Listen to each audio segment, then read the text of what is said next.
Welcome to another edition of Take 5. And we are in John chapter 2, verse 23. Now, when he was in Jerusalem at the Passover feast, many believed in his name when they saw the signs that he was doing. But Jesus, on his part, did not entrust himself to them, because he knew all people, and needed no one to bear witness about man, for he himself knew what was in man. Just because you're popular, just because you got a crowd, doesn't mean you should trust that crowd. Crowds can be fickle. Crowds can change on you. Jesus knew that. So he didn't make a big deal about the fact he was popular. And I would just like to encourage you. Don't make a big deal if you're popular. Don't make a big deal of it if people like you, because they can change and switch on you. Don't be too excited if things are going well in your life. Don't be too excited if things are going well in your ministry, if things are going well in your church. They can flip around anytime. You put your faith in God. You keep doing the right thing, regardless of what the people do. At this particular point in his ministry, they were following him. There will be other times when they leave him. They come back, they leave, they come back, they leave. That's just what people do. People are fickle. All right. Chapter 3, and let me say this now. We're going into chapter 3. We may be a while here. This is a very rich chapter. One of the richest, one of the deepest, one of my favorite chapters in the entire New Testament. So here we go. John chapter 3, verse 1. Now there was a man of the Pharisees named Nicodemus, a ruler of the Jews. This man came to Jesus by night. All right, we're going to stop there. In the middle of a verse. Because it's not, we need to read the scriptures carefully. And I actually go way too fast, I think, in these take fives.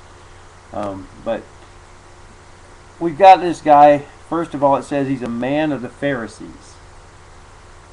And he's a ruler of the Jews. Which tells you that if you've been sticking with me through these take fives since I started in Matthew, you know how Jesus dealt with the Pharisees. And you know their general reaction to Jesus. So Nicodemus is coming to him by night. See, there was just this constant battle between Jesus and the Pharisees. Pharisees didn't like him. He didn't like them. They didn't like him because he was upsetting their apple cart. All right? He was bad for business. People were not listening to them anymore and were listening to Jesus. Jesus didn't like them because they were hypocrites. They were saying they represented God, but they had strayed so far from the actual will of God. So, this guy, trying to be in the middle, trying not to upset either side, he wants to talk to Jesus. He's curious about Jesus, but he goes at night, not out in public where everybody can see. That's important. It's not incidental that that little phrase "at night" is in there. Okay? And he said to him, Rabbi. All right? Now, he doesn't call him master. He doesn't call him Lord. He doesn't call him Son of God. He calls him Rabbi. To Nicodemus, that's what he is. He's a teacher. We know that you are a teacher come from God. Now, Nicodemus is giving him a little more credit than the rest of the Pharisees did. For no one can do these signs that you do unless God is with him. So Nicodemus at least is humble enough to admit that Jesus had to come from God. He's looking at the miracles. He's looking at the things he's doing. And we've only read one in John, but we've read, I'm sure he did many others that we don't read about. And he tells us that at the end of John, actually. But Nicodemus is saying this guy has to be from God. There's no other way to explain it. And Jesus answered him. All right? Jesus doesn't answer the things Nicodemus is saying. Jesus answers the hidden questions in Nicodemus's heart. And the cool thing about God is he knows our hearts.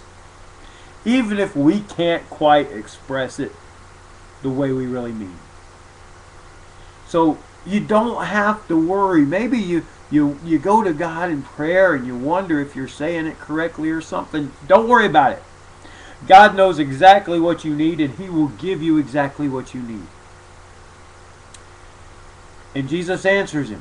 But like I said, this is a very rich chapter, and we're going to be here a while, and you're going to have to come back next time to find out how Jesus answers Nicodemus's hidden question. And let me tell you something, it's the hidden question in every heart that is beating today. Come back for the next edition of Take 5.